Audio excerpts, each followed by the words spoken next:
Something happened to you years ago. Maybe it was embarrassing. Maybe it was painful. Maybe it was just a Tuesday afternoon where you said the wrong thing to the wrong person. It barely mattered then. It definitely doesn't matter now. And yet, there it is again. Right in the middle of your shower, your commute, your attempt to fall asleep. Replaying, looping, as vivid as the day it happened. Why can't your brain just let it go? The short answer is that it doesn't want to. The longer answer is that the part of your brain doing the replaying isn't malfunctioning. It's doing exactly what it was built to do. And that's where things get strange. Your brain is not a recording device. It's a prediction engine. Every second you're alive, it's running simulations, trying to figure out what comes next, what to prepare for, what to avoid. And the single best dataset it has for predicting the future is your past. Not your pleasant memories, not your happiest moments, your mistakes, your near misses, your social stumbles, the moments that could have gone badly wrong. Those are the ones that get flagged, stored at high resolution, and played back on repeat. Researchers call this the negativity bias. Roy Baumeister, a psychologist at the University of Queensland, has spent decades studying why negative events seem to have more psychological weight than positive ones, and his findings are striking. Bad events, he found, impact your mood, your memory, your decision-making, and your behavior far more powerfully than events of equal positive magnitude. A single insult does more damage than a single compliment does good. One humiliation echoes longer than one victory glows. This isn't weakness, it's a feature. Your ancestors who overlearned from dangerous or painful experiences survived. The ones who moved on too quickly, who didn't let the memory of the tiger's den stick around long enough to update their behavior, often didn't.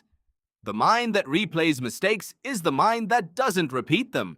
You are the descendant of the worriers, the overthinkers, the ones who lay awake in the cave processing what had gone wrong.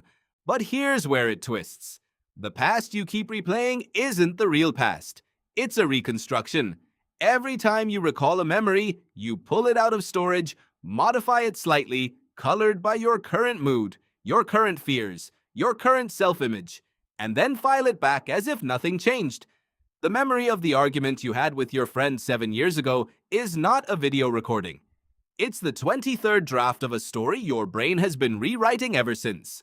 Psychologist Elizabeth Loftus has spent a career documenting this, showing in study after study that human memory is not stored like a photograph. It is more like a Wikipedia article. Anyone can edit it. You edit it every time you look at it. So the painful memory you keep returning to is partly real and partly a story you've been telling yourself. And the more you replay it, the more certain it feels. And the more certain it feels, the more you replay it. This is the loop, and your brain has very good reasons for keeping it running. There's a structure deep inside your brain called the default mode network. It's a collection of regions that activate when you're not focused on a specific task, when your mind is idling, drifting, doing what it defaults to when left alone. For years, neuroscientists assumed this was just the brain doing nothing, background noise, idle processing. Then studies by Raichle at Washington University began revealing something different. The default mode network isn't inactive. It's intensely busy.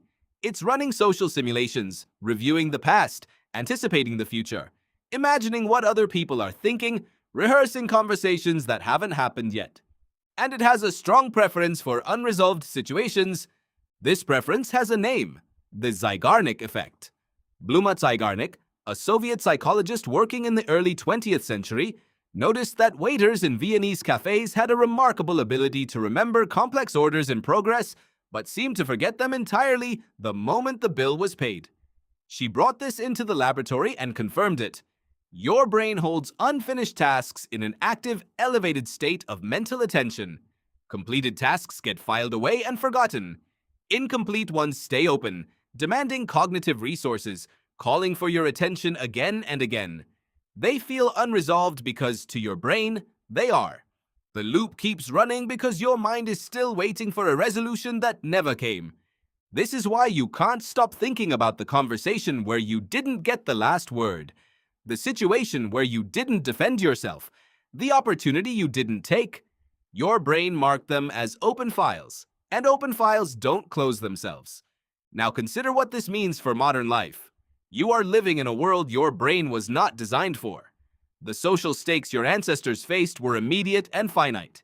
If you misjudged a person in your small tribe of 50, you'd know quickly whether the consequences were real. The feedback loop was short. The emotional system could process the outcome and move on. But your world is different.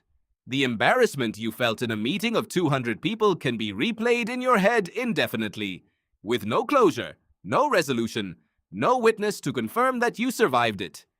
Your social world is vast, anonymous, and often silent on exactly the feedback your brain is looking for. So the loop runs and runs. There's also something happening at the level of identity. Your brain doesn't just replay the past to learn from it. It uses those memories to construct a continuous story about who you are. Psychologist Dan McAdams has spent decades studying what he calls the narrative self, the inner autobiography your mind maintains, a coherent story of where you came from, who you are, and where you're heading. That story needs coherence. It needs to make sense. And the moments that feel most threatening to your identity, the ones that don't fit the story you're trying to tell about yourself, are the ones your brain keeps returning to. Not to torture you, to integrate them, to find a way to make them fit. Because a self that contains contradictions feels unstable, and your brain is always working towards stability. The problem is that most of the moments you ruminate on can't be fully resolved. They happened. They cannot be unchanged. So your brain circles them, probing for meaning, testing interpretations, trying different framings, never quite satisfied. The loop is not malfunction.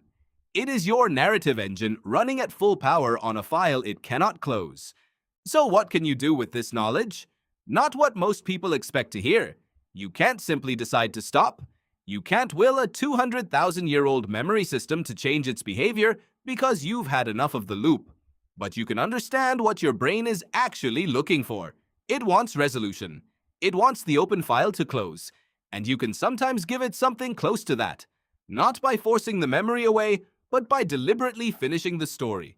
Writing about what happened, not just thinking about it. Talking it through with someone until it reaches an endpoint. Arriving at an interpretation that feels, at last, complete.